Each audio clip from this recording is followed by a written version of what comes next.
Alright, what is up, guys? Pretty exciting video. If you can't tell, we're back in the old garage at my parents' house. Got the old SRT4 back home, and as you can see, we've got some boxes here. So pretty big update for you guys. It's bittersweet because the car is not going to be on the channel for a while, but it's for a good cause. Okay, so bear with me. I just want to give you guys a nice update and kind of show you what we're about to do to this thing. So if you guys haven't been following for a while, I've had this car for about 6 years. Got it, had a bunch of issues mechanically. It was supposed to have like this crazy turbo setup and everything, and maybe it was, I don't know, but I never got to really use it because I spent so much time fixing all of the bad mechanical issues. So when I got it, the dump tube for the wastegate was blown on the rack and pinion, so I had to get a whole new rack and pinion put in, and I was fresh out of high school, didn't have a lot of money.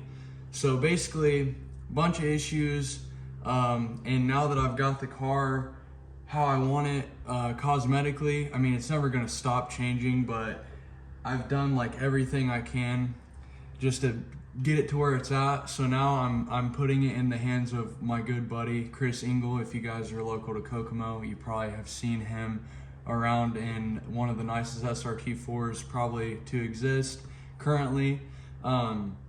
He just knows his stuff, and got together with him, and we're going to be doing a big turbo build on this thing. So I'm just going to show you guys some of the parts that we got. I tried to film this video before, but I didn't have the main bits and pieces, so I thought it would be better to refilm it. So basically, we've got just a regular old log manifold that we're going to be using. I didn't want to go too crazy with the tubular setup. So that's going to house our new turbo. I got some FIC 1200 injectors. That's going to go on the car. We've got a precision wastegate, just a regular old 38 mil wastegate, I do believe. Some random heat shields, random lines. I went with a 535 fuel pump just because that's what Chris recommended. He said that it will do better, so just went ahead and got that just so I have all my bases covered. One of the other issues with my car when I got it, the studs for the manifold, the exhaust manifold, were broke.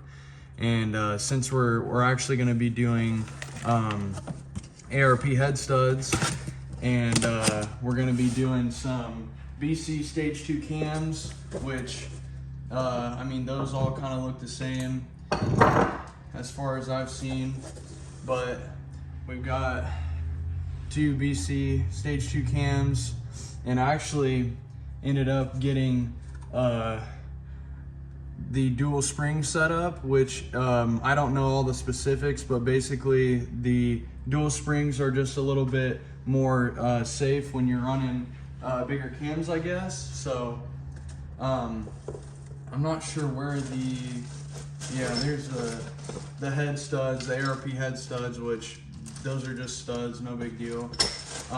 We got some MPX adjustable cam gears that we're going to be throwing on there.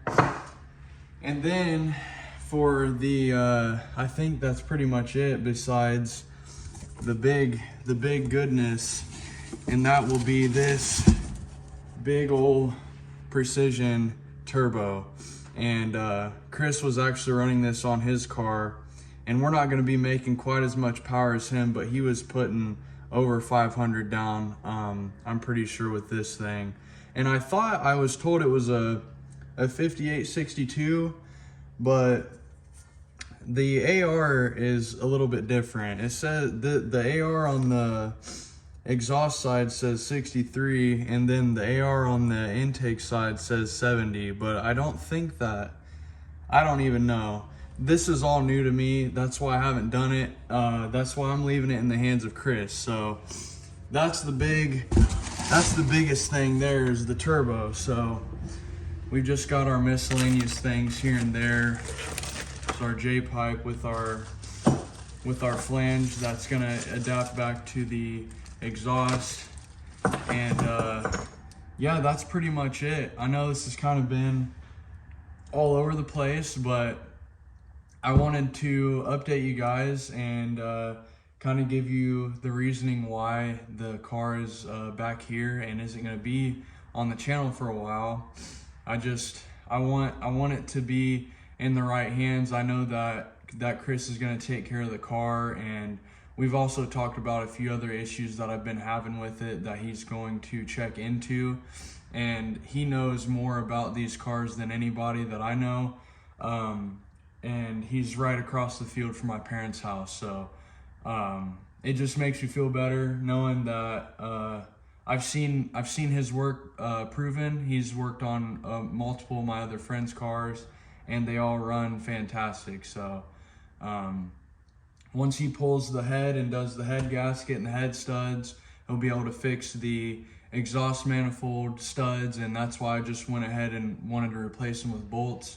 That way they're just easier access. There's one less point for failure, because with the stud you have the stud threading into the head, and then you have the nut that goes onto the stud obviously to hold the manifold. So I'm hoping that with eliminating the studs that will be a better, more practical setup. So yeah, that's pretty much it. I think my goal is to just get a good tune on the car. I was hoping for around 500 or so horsepower, but even if it's not, as long as the car runs better and is more solid, then that'll be good enough for me, because the turbo that's in it right now needs rebuilt anyway. It's around like 135,000 miles, so the head gasket is not gonna hurt to change those, and thought might as well upgrade the turbo, upgrade the head studs while we're at it, and just get the car running a little bit more healthy and just get it gone through, because I think it deserves it. So hopefully I'll be able to come back here and give you guys like an update video on like drivability and, you know, how it runs and everything after a while. But yeah, this is what's going on, and I'm really excited, and hope you guys are patient with me and stick around and see how the build ends up turning out. It's gonna be nuts. So thanks for watching. I hope you made it this far. I hope you're excited, and because I know I am, and the car deserves it. So stay tuned for it.